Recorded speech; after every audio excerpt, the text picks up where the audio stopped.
Wow, I just want to say, first of all, I want to say thank you for having me. You guys don't understand how important the work that's being done here is.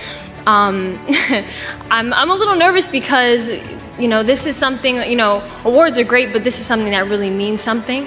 And it's something that really means something to me. I'm going to make it short, I'm going to make it sweet, but, I was talking to Osa actually, just in our little break here, and we were just talking about things, and she was saying, thank you for what you do, and I was just like, are you kidding me? Thank you for what you do, right? I mean, it's rare that there's a place where young people can speak and have voice and people will actually listen, and I think that kind of struck a chord with me because I am a young person, right? And I'm a young person with a lot of followers. And, I always say that I would much rather be known for the content of my character and the kind of person that I am than the last project that I did, or the last movie that I did, or the last music that I put out. And I think it's so important, and what I've learned, and being here tonight is so special to me because I'm around like-minded people and like-minded young people. You know what I'm saying? Like, I'm around my peers, young people like both of yourselves who are so courageous and so beautiful in your own way and are not afraid to be exactly who you are. And that is so beautiful. And so, to know your purpose and to know who you are at such a young age is hard and it's difficult. And I'm lucky to be around people like this who have found that within themselves and continue to live that truth every single day. And I've learned that, like, my purpose, I think, is I have this platform, right? I have this platform that I'm standing on. And sometimes when you get there, you realize that your purpose is not to stand on it anymore, but to get off and let somebody else stand on it. So that's what I want to continue to do and continue to push. And to every student that's here, I just want you to know that I admire you. You know what I mean? This award is really for us, right? Because we are the game changers. We are the ones who are literally changing the game. We are not playing, okay? It is not a game with these millennials, all right? And we are here to stay, and we are gonna change the game. And I think that that's so powerful, right? Game changer. We're the ones who are going to make, and I say it over and over again, and it's overused, but we are the future. We are the future leaders of the world. We are the ones who are going to make this world a better place. And I said it that day, and I'm going to say it again, but it's so true. Please understand the power of your voice. Please understand that you have the capacity to literally change the world. And I know that's a lot of pressure, and trust me, I feel it too. Sometimes, I'll put out an Instagram or whatever, or I'll speak out and do whatever, and I get hit with all kinds of things, and, I'm like, damn, should I post that? And I'm like, yes! Absolutely, I should have.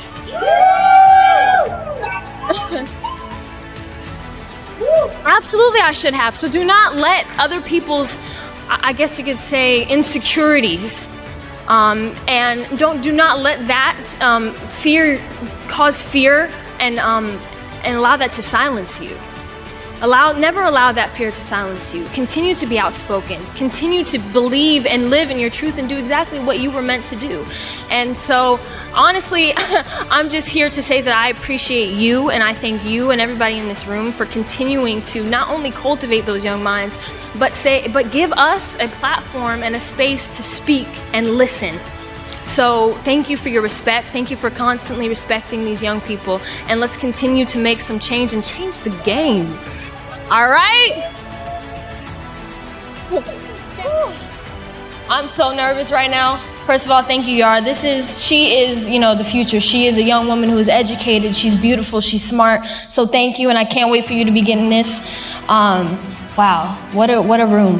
What a room to be in. There's not much I can say, but thank you for allowing me to be here amongst you in your presence. Thank you. First of all, this is not about me. This is about you. This is about thanking you for showing me that my life matters. Thanking you for showing me what strength means.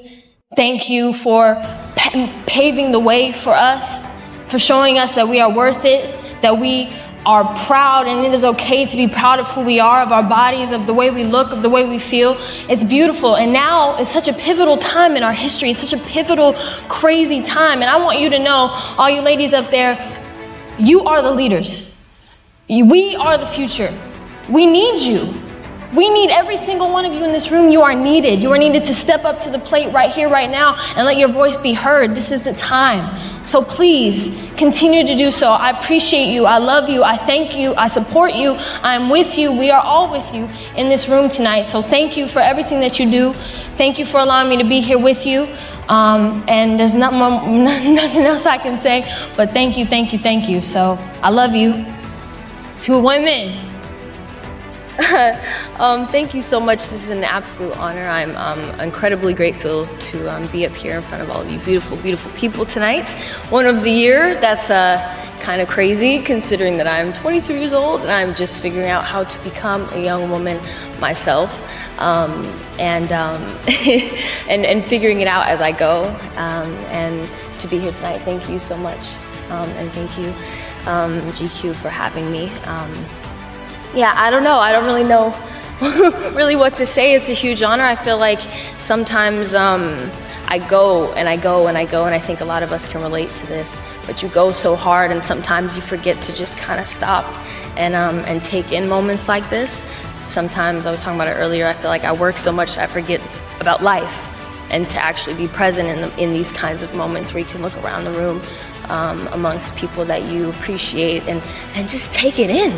You know, and just be happy and just be alive for a second. So that's what I'm gonna do. I'm gonna just like take a second, look around and be like, holy shit, this is happening, pretty cool, you know? So thank you guys so much. And thank you in any way for allowing me to use my art form to connect with people and to hopefully make a positive impact in their life. And please, everyone tonight, enjoy it. Look around and have a beautiful night and take in the moment. The work that I do, apart from just being an actor, the work that I do in the social causes is just raising the social awareness that Dr. Subramaniam was actually aware of that. And, you know, he was able to get me together for, join hands for such an initiative, which is Swachh Federation and the UN Global Compact Network Program. So Swachh, I don't know how many of you know that, so I'll like to repeat. Swachh actually stands for Sanitation and Water for Community, Health and Hygiene.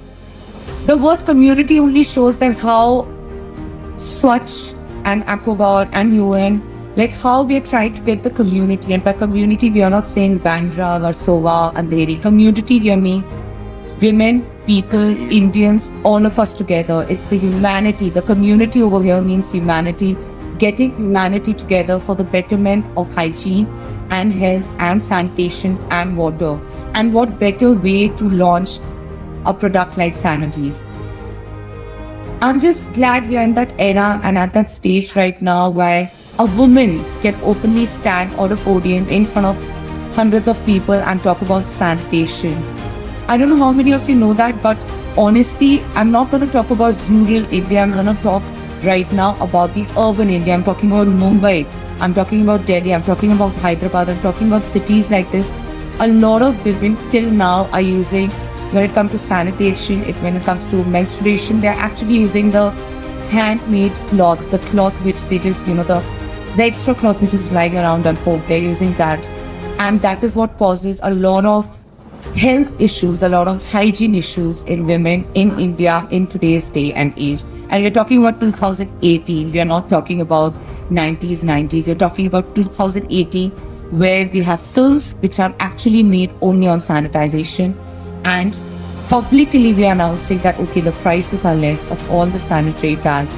But even then, a lot of them are using in urban cities handmade cloths or fabrics, or cottons, which is actually really unhealthy, and they don't realize this is what leads to a further health problem in women as they keep aging. And this is where Sanities comes in. Sanities, first of all, is biodegradable, which really excited me, sir, honestly.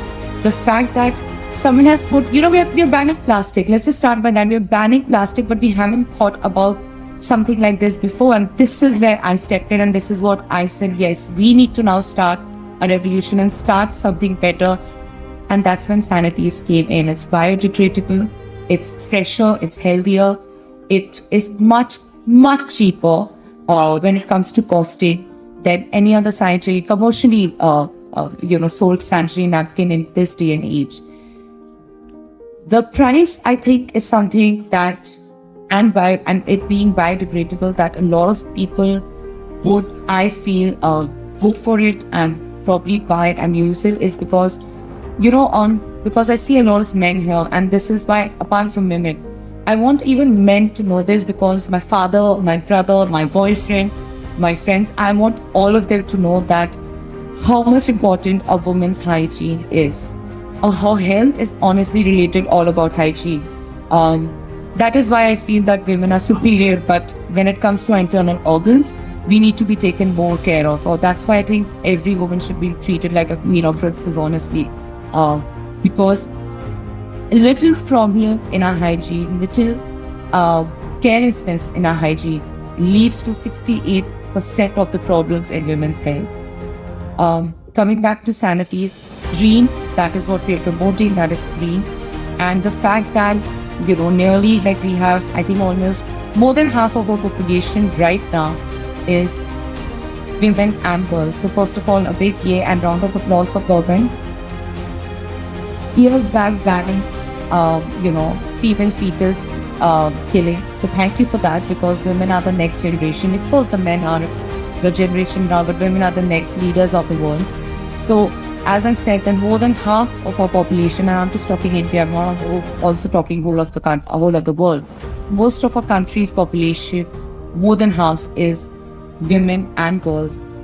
Over 355 million are right now menstruating. And out of that, I'm talking only 10% who are actually healthy and taking care of themselves, mainly because it's not reaching in the rural area, and mainly because of the price. And like I said, this is why I'm really happy and honored to be launching Sanities. It's biodegradable, so go green, go the nation, clean. It's much, much, much cheaper than the commercial pads which we are selling. And like I said, it's for everyone. It is for everyone. It is just a promotion of a healthy woman, a healthy girl in your life is what's going to take the nation away. Thank you so much. Thank you so much for this incredible honor. It just moves me and matters to me greatly. So I really, really appreciate it. I ask my 4-year-old, Hazel, every day about what she learns in school.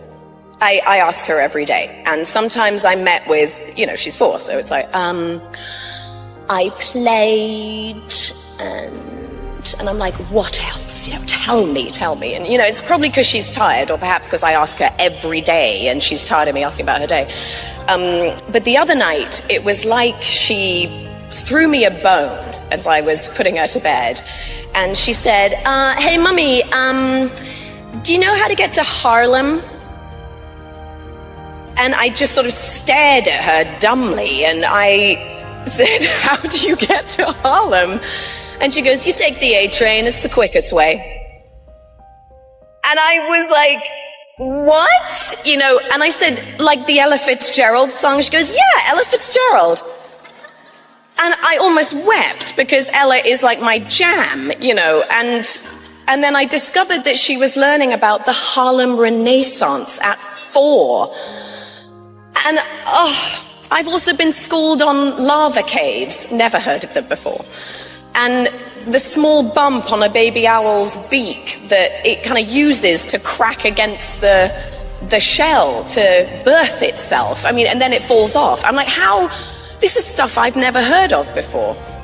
And so it's sort of become apparent to me that I ask Hazel every day what she learned at school, because, well, I'm desperate to know cool stuff like that, mainly.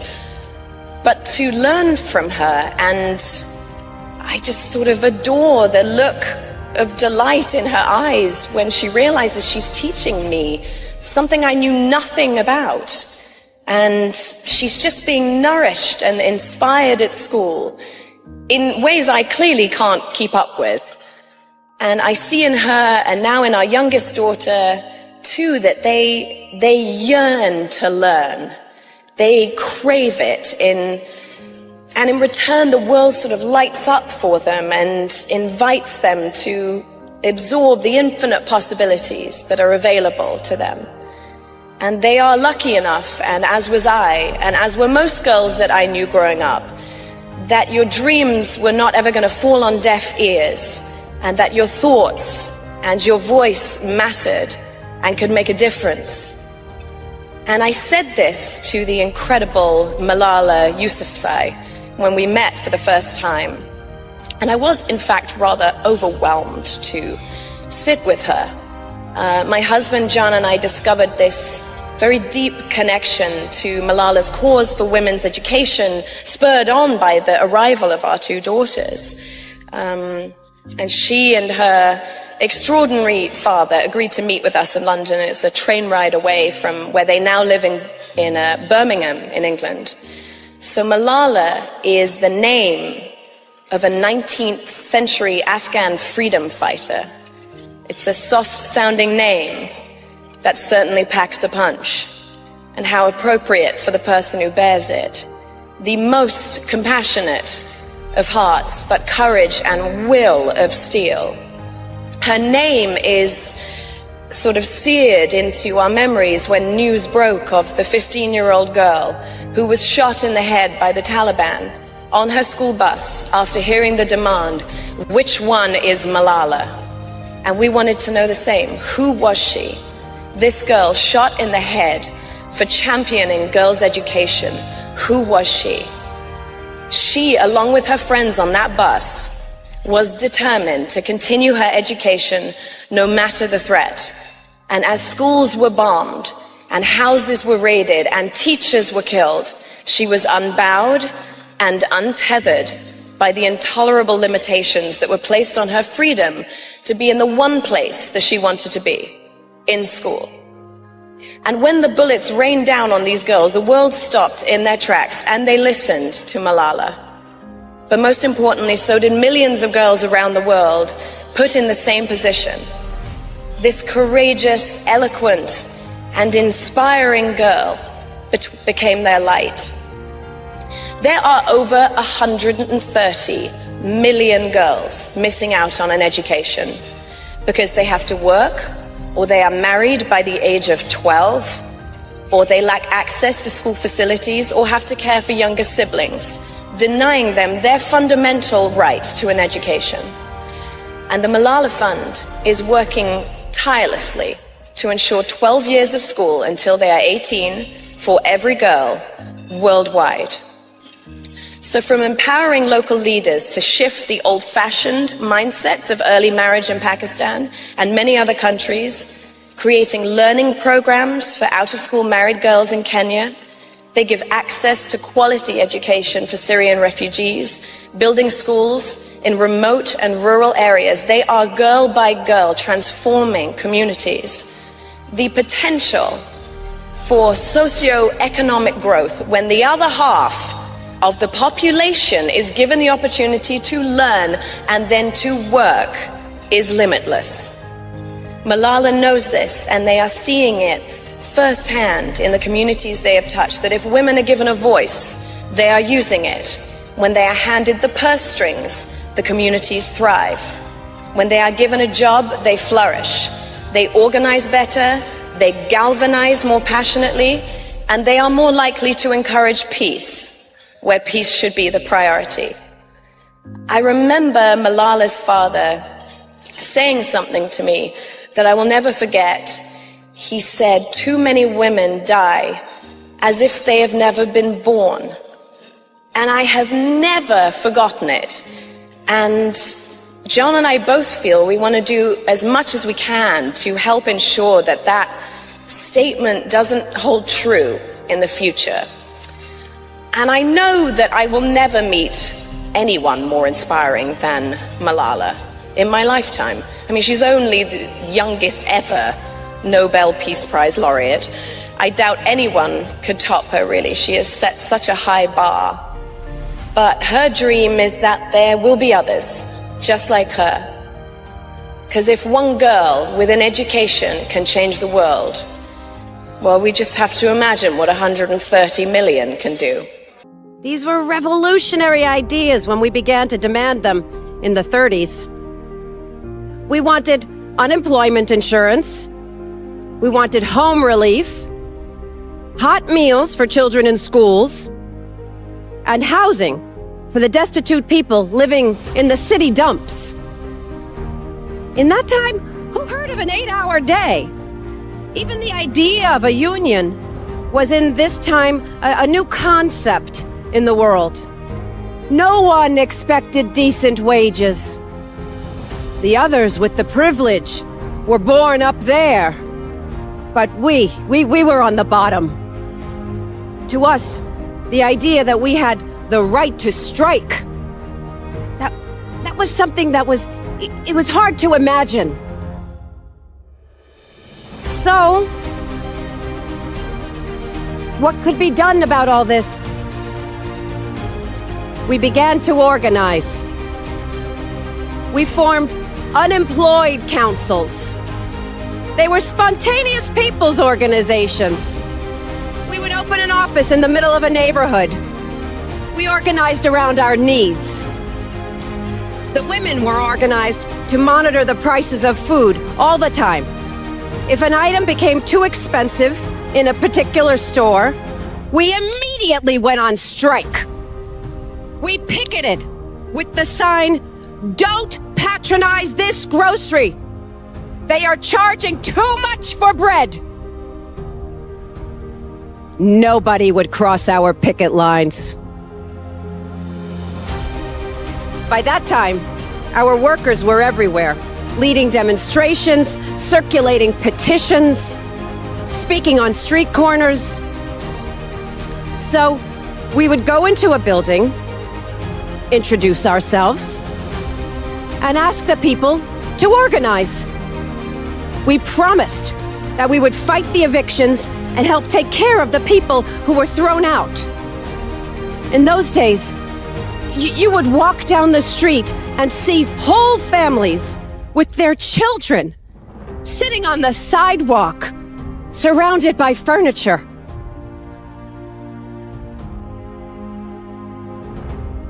When an entire building was organized and willing to participate in a strike, we formed negotiating committees for the tenants. We put up large signs in every window facing the street and picketed the house. The signs read, "Rent strike. Don't rent apartments in this building." The landlord, of course, would rather die than give in to the tenants' demands. So the strike began. We knew that one day he would give some eviction notices, but he could never evict everyone. It cost too much. On the day of the eviction, we would tell all the men to leave the building. We knew that the police were rough and would beat them up. It was the women who remained in the apartments in order to resist. We went out onto the fire escapes and spoke through bullhorns to the crowd that gathered below. In the Bronx, you could get 200 people together if you just looked up at the sky. As soon as the police came to begin the eviction, we roped off the street and people gathered. The police put machine guns on the roofs. They pointed them down at the people on the street. I would address the crowd gathered in the street below. People, fellow workers, we are the wives of unemployed men, and the police are evicting us. Today we are being evicted. Tomorrow it will be you. What is happening to us will happen to you. We have no jobs.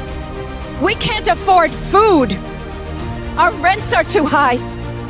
The marshal has brought the police to carry out our furniture. Are you going to let it happen?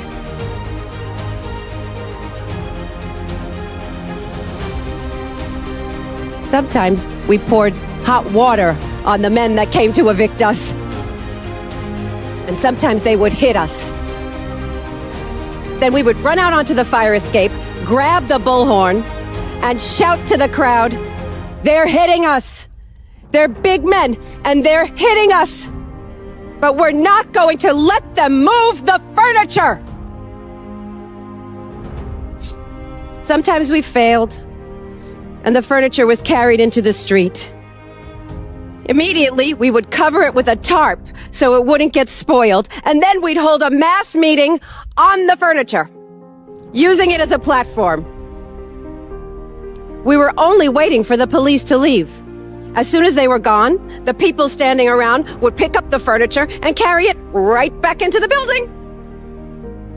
We'd break the lock.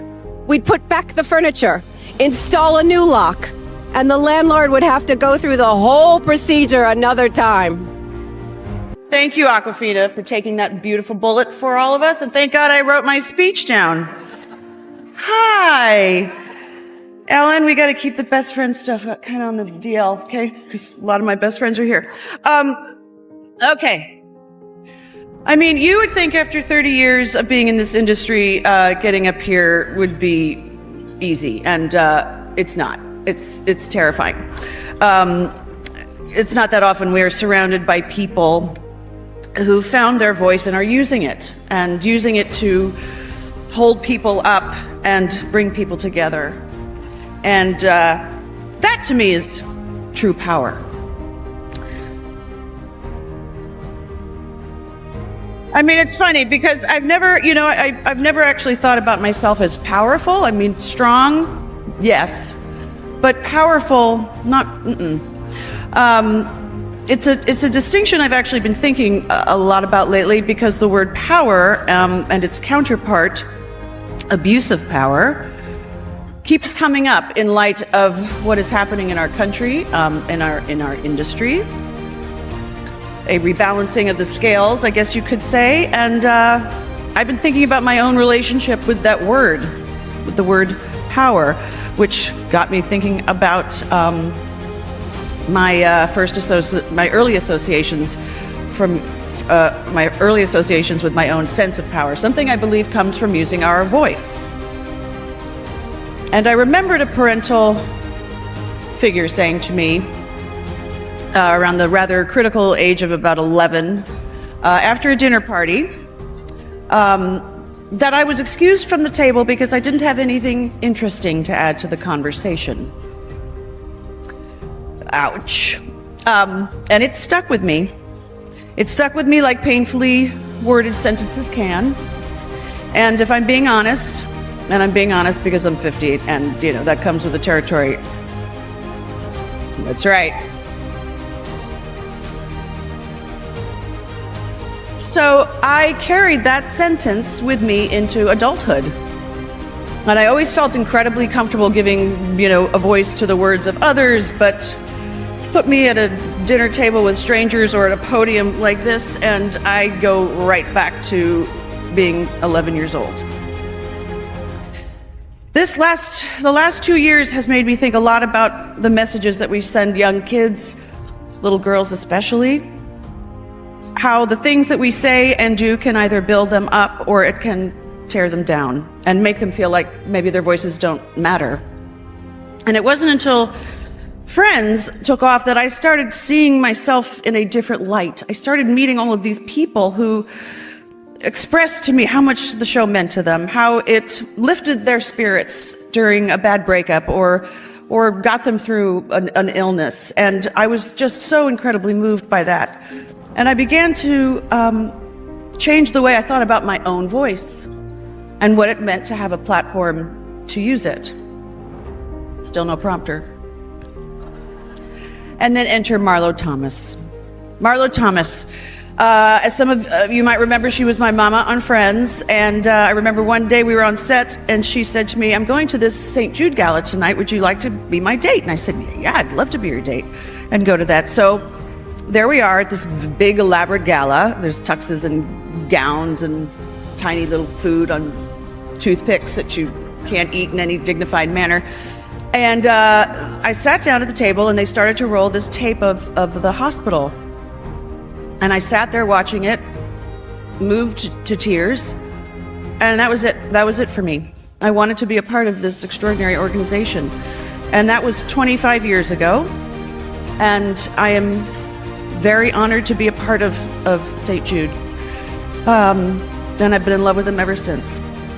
And right around this time, every fall, we shoot the PSA for the holiday PSA. And I get to spend a day with a family of St. Jude. And I always say it's the best day of the year and the hardest day of the year. And a few years back, I met a little girl named Sawyer, who I still think about to this day. She was 7 at the time, and I remember she had this pink little dress on and these big angelic eyeballs. And the chemo had taken all of her hair, and she had these tiny little tumors on her body that she called her bumps, her owies. And she just sat on my lap and smiling and cuddling with me the whole time as we ran through the script again and again and again. And after hearing this word, at the end of the day, after hearing the word repeated over and over again, she looked up at me with those big blue eyeballs and she asked me, "What is cancer?" And I just looked at her and I was like, oh God, I'm not equipped to answer this question. Birds and the bees, oh, you're too young for that. But so I never, sorry.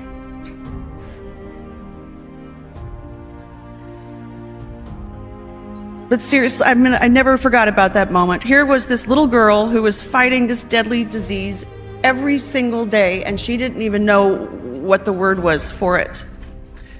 And it was just part of her reality, and she was just making the absolute best of it. And that's what's unbelievable about these children. Despite everything that they are up against and as much pain as they are often in, they are vibrant, they're joyful, they are fearless.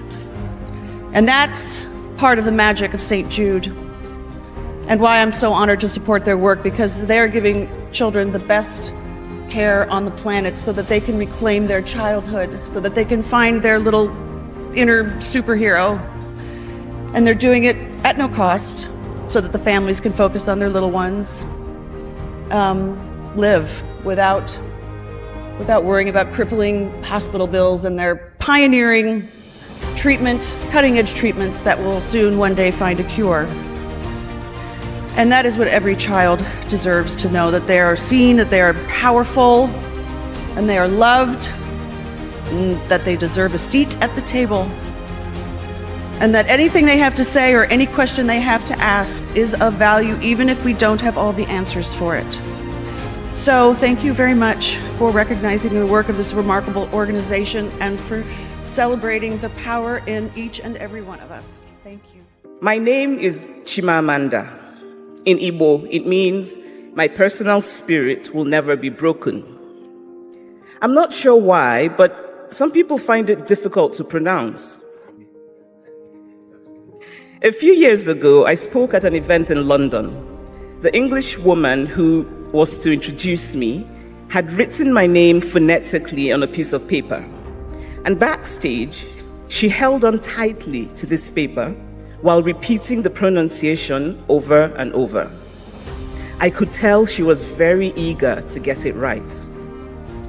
And then she went out to the stage and gave a lovely introduction and ended with the words, "Ladies and gentlemen, please welcome Chimichanga."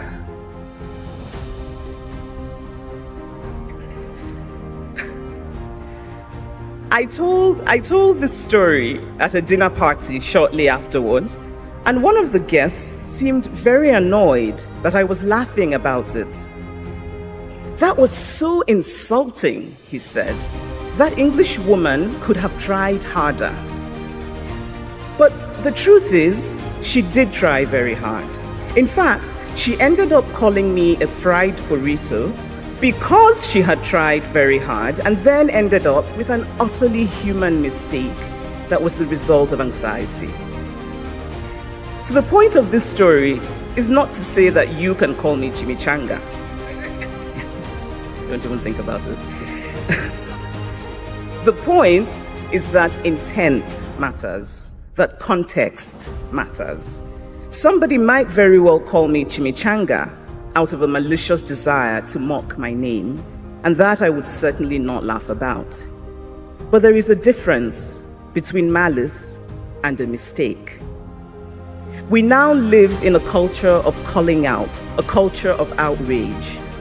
And you should call people out. You should be outraged. But always remember context and never disregard intent. If I were asked the title of my address to you today, I would say, above all else, do not lie. Or, don't lie too often. Which is really to say, tell the truth. But lying, the word, the idea, the act, has such political potency in America today that it somehow feels more apt. Above all else, do not lie. I grew up in Nigeria through military dictatorships and through incipient democracies. And America always felt aspirational. When yet another absurd thing happened politically, we would say, this can never happen in America. But today, the political discourse in America includes questions that are straight from the land of the absurd. Questions such as, should we call a lie a lie? When is a lie a lie? And so, class of 2018, at no time has it felt as urgent as now that we must protect and value the truth. Before I tell you about not lying, I must first admit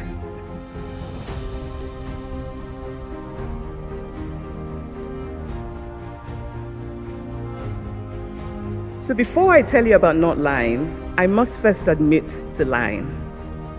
I routinely lie about my height, even at the doctor's office. In Lagos, when I'm meeting friends for lunch, I lie about being stuck in traffic when I'm really still at home, only just getting dressed. Now, there are other lies. Sadly, however, I cannot tell you about them without having to kill you afterwards. But what I know is that I have always felt my best and done my best when I veer toward truth, when I don't lie. And the biggest regrets of my life are of those times when I did not have the courage to embrace the truth. Now, telling the truth does not mean that everything will work out. Actually, it sometimes doesn't. I'm not asking you to tell the truth because it will always work out, but because you will sleep well at night. And there is nothing more beautiful than to wake up every day holding in your hand the full measure of your integrity. Many years ago, before my first novel was published, I attended a writers' conference here in the US. It was a gathering of many aspiring writers and a few established writers. Now, the former, the aspiring writers, sucking up to the latter, the established writers, was a revered ritual of the conference. And so, during one of the breaks, I walked up to a man, an established writer, whose name I knew well, but whose work I had not read. I shook his hand and told him what a fan I was. "I love your work," I said. His wife was sitting next to him. "So, which of his books have you read?" she asked, and I froze. "Which have you read?" she asked again. Everyone at their table was quiet, watching, waiting. I smiled a mad smile. And I mumbled, the one about the man discovering himself. Which, of course, was complete bullshit. But I thought it might be convincing since that kind of describes half of all the novels written by men. And then I fled. But before I fled, I heard the writer say to his wife, "Honey, you shouldn't have done that." But the truth is that I shouldn't have done that. To read a novel is to give honor to art. Why lie about giving honor to something to which you have not? I was, of course, absolutely mortified that day, but I have come to respect what that writer's wife had: a fantastic bullshit detector. And now that I have the good fortune of being an established writer, one who does not like to miss an opportunity to wallow in praise, by the way, I can sense when a person is saying empty words, and it feels much worse than if they had said nothing at all. So have a good bullshit detector. If you don't have it now, work on it. But having that detector means that you must also use it on yourself. And sometimes the hardest truths are those we have to tell ourselves. When I first started sending out my early writing to agents and publishers and started getting rejections, I convinced myself that my work had simply not found the right home. Which might have been true, but there was another truth that took me much longer to consider: that the manuscript was not very good. And in fact, the first novel I wrote, or what I thought was a novel, eventually needed to be put away in a drawer. And I'm so grateful that it was never published. It is hard to tell ourselves the truth about our failures, our fragilities, our uncertainties. It is hard to tell ourselves that maybe we haven't done the best that we can. It is hard to tell ourselves the truth of our emotions, that maybe what we feel is hurt rather than anger. That maybe it is time to close the chapter of a relationship and walk away. And yet when we do, we are the better off for it. I understand that the Harvard College mission calls on you to be citizen leaders. I don't even know what citizen leader means. It sort of sounds like a Harvard graduate saying, "I went to college in Boston." Which, by the way, has to be the most immodest form of modesty.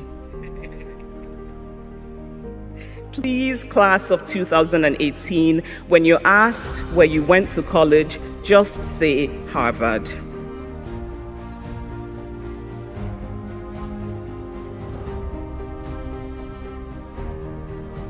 By the way, I went to Yale for graduate school, not New Haven, which has other universities. But we also know that in the grand snobbery sweepstakes of prestigious American colleges, grad school doesn't really count. It's undergrad that counts. So it's entirely possible that I don't even know how all of this works. So you're charged to be citizen leaders, which I suppose means that you're charged to be leaders. I often wonder who will be led if everyone is supposed to be a leader. But whether you are a leader or whether you are the led, I urge you always to bend toward truth, to err on the side of truth. And to help you do this, make literature your religion. Which is to say, read widely, read fiction and poetry and narrative non-fiction. Make the human story the center of your understanding of the world. Think of people as people, not as abstractions who have to conform to bloodless logic, but as people, fragile, imperfect, with prides that can be wounded and hearts that can be touched. Literature is my religion. I have learned from literature that we humans are flawed. All of us are flawed. But even while flawed, we are capable of enduring goodness. We do not need first to be perfect before we can do what is right and just. And you, Harvard class of 2018, are not unfamiliar with speaking the truth. When you stood alongside dining hall workers during the strike, when you protested the end of DACA, when you supported the Black Lives Matter movement, you were speaking the truth about the dignity that every single human being deserves. I applaud you. I urge you to continue.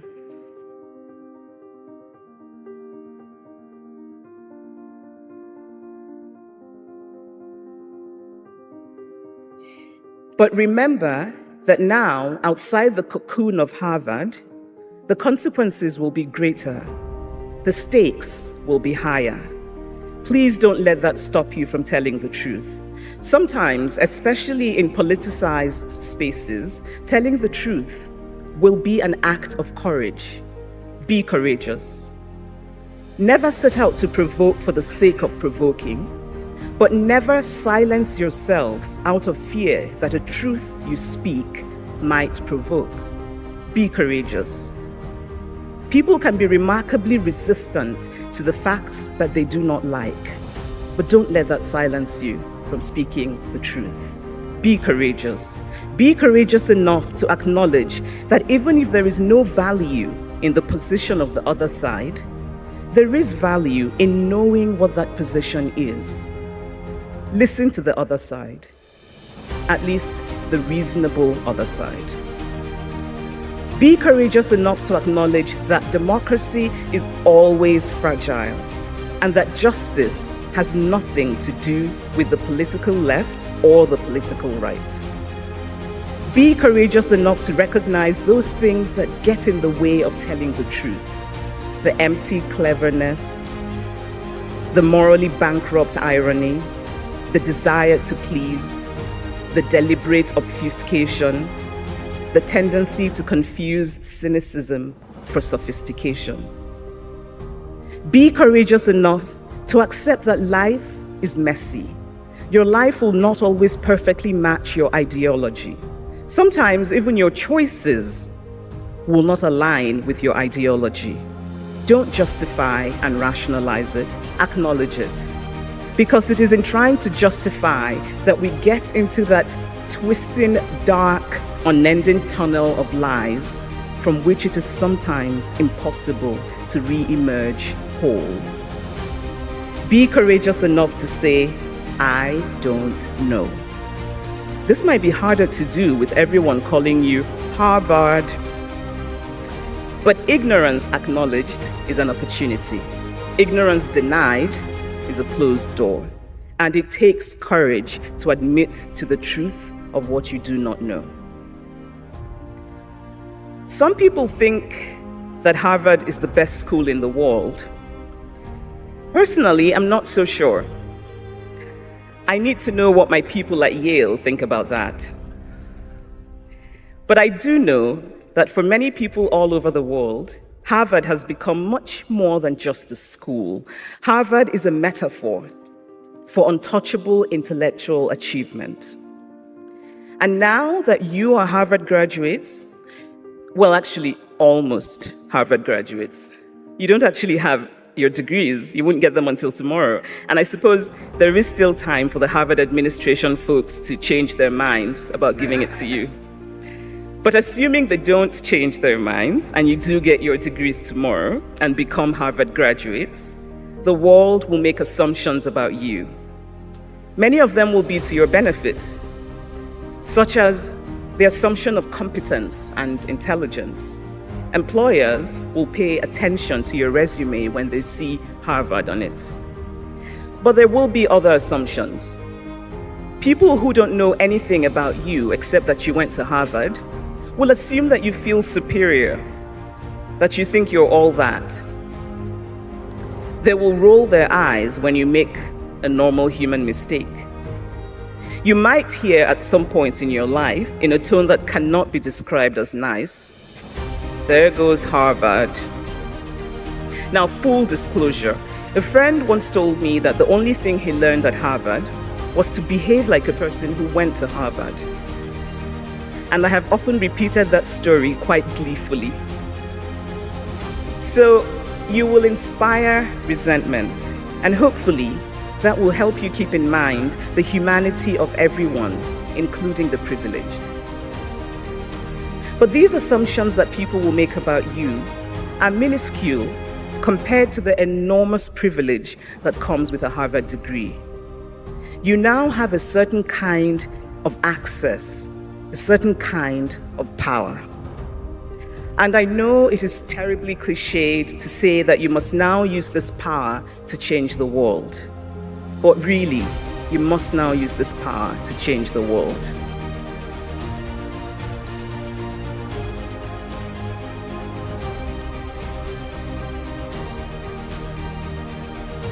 Change a slice of the world, no matter how small. If you feel a sense of dissatisfaction with the status quo, nurture that dissatisfaction. Be propelled by your dissatisfaction. Act. Get into the system and change the system. Challenge the stale assumptions that undergird so many of America's cultural institutions. Tell new stories. Champion new storytellers, because the truth is that the universal does not belong to any one group of people. Everybody's story is potentially universal. It just needs to be told well. Change the media in America. Make it about truth. Not about entertainment, not about profit making, but about truth.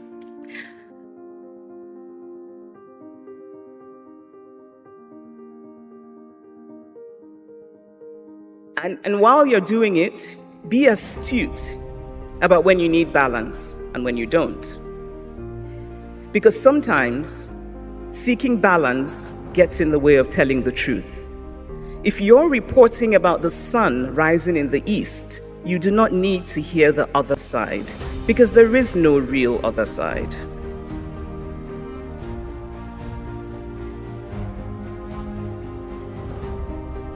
A Harvard degree will give you access and opportunities, but sadly, I have to inform you that it will not make you invincible. You still have that fragile human core at the center of all of us. There will be times when you're petrified of failing, when fear of failure holds you back. In those moments, here is the truth that is easy to forget. You don't actually know that you will fail. I was lucky to be given a great gift by the universe, knowing from childhood what I loved most. I was lucky to have wonderful, supportive parents who encouraged me, and my parents are here today.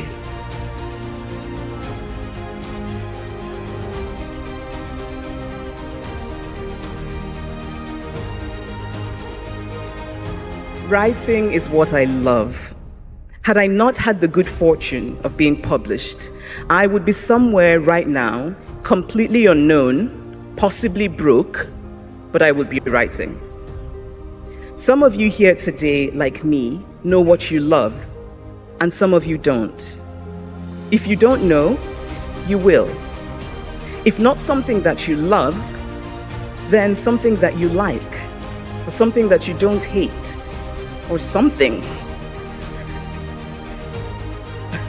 You will find it. But to find it, you must try. The wonderful Shonda Rhimes said very wisely that you have to do something until you can do something else. Try. If it doesn't work out, try something else. I knew from spending a year in medical school that it was not for me. Actually, that's not really true. I knew even before medical school, but going to medical school clarified it for me. And it's not wasted time, it's experience. And experience will serve you in ways you do not expect. I cannot tell you how many times in the course of writing my second novel, Half of a Yellow Sun, which was a deeply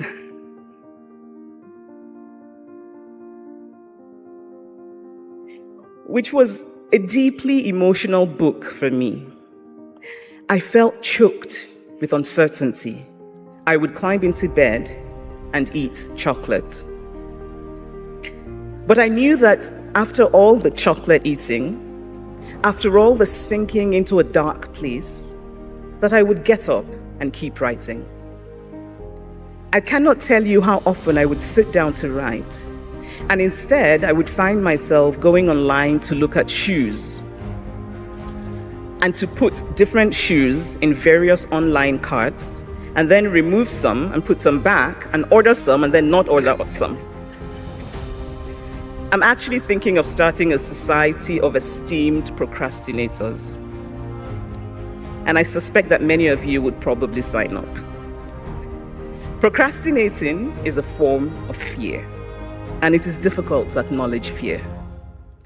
But the truth is that you cannot create anything of value without both self-doubt and self-belief.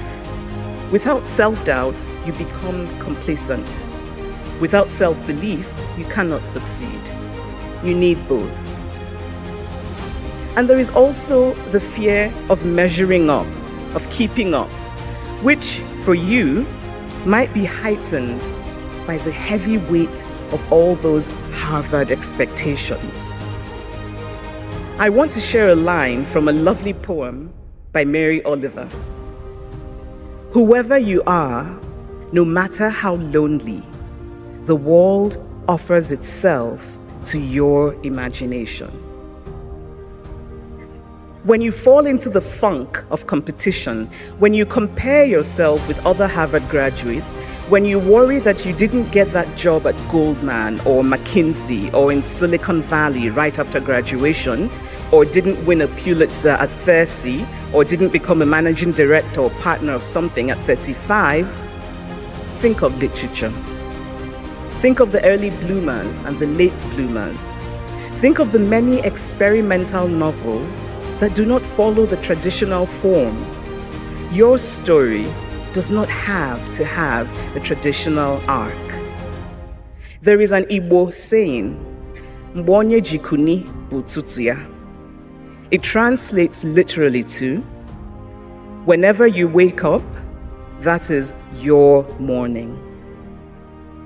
What matters is that you wake up. The world is calling you. America is calling you. There is work to be done. There are tarnished things that need to shine again. There are broken things that need to be made whole again. You are in a position to do this. You can do it. Be courageous. Tell the truth. I wish you courage and I wish you well.